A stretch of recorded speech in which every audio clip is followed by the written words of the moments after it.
You're watching Dread Next Door. Sit back, because this next story is truly unsettling. I still remember the day I moved into my new apartment like it was yesterday. The sunlight was streaming through the windows, casting a warm glow over the empty rooms. But as the days turned into weeks, and the weeks into months, I started to notice strange things about my neighbor. At first, it was just little things, a faint scratching sound in the walls, the smell of cigarette smoke wafting into my apartment, even though I knew my neighbor didn't smoke. I would hear footsteps outside my door at 3 a.m., only to find no one there when I opened it. The sound of whispering seemed to seep from the vents, the words indistinguishable but the malevolent intent clear. And then, there were the missing items. Small things at first, a pen here, a book there, but soon, more valuable items began to vanish. My favorite watch, a gift from my grandmother, was the final straw. I knew then that I had to confront my neighbor. The day I decided to talk to him was crisp and cool, the leaves outside rustling in the gentle breeze. I took a deep breath and walked over to his apartment, my heart pounding in my chest. The door creaked as I knocked, and for a moment, there was silence. Then, the sound of footsteps, heavy and deliberate. The door opened, and I was met with a sight that made my blood run cold. My neighbor, a man I had seen only in passing, stood before me with a twisted grin on his face.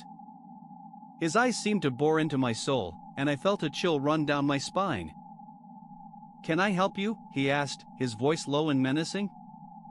I tried to explain the situation, but my words tumbled out in a jumbled mess. He listened, his expression unreadable, and when I finished, he simply nodded and said, "I'll look into it." I left his apartment feeling more uneasy than before. The silence that followed was oppressive, punctuated only by the occasional creak of the old building. I knew then that I was in over my head. As the days passed, the strange occurrences escalated. I would find strange symbols etched into the walls, and the smell of decay wafted through the vents. I started to feel like I was losing my mind, trapped in a living nightmare from which I couldn't awaken. And then, one night, I heard the sound of my neighbor's door opening. I waited, my heart pounding, as the footsteps drew closer. My door creaked open, and a figure loomed in the doorway.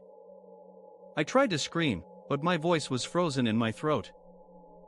The figure began to move closer, its presence filling the room with an unspeakable horror. And then, everything went black. When I came to, I was lying on the floor, my head throbbing with pain. The room was silent, the darkness oppressive. I stumbled to my feet, my heart still racing, and made my way to the door. If you enjoyed this story, make sure to hit that like button and subscribe for more tales. Drop a comment below telling us your personal experience. Until next time, sleep tight.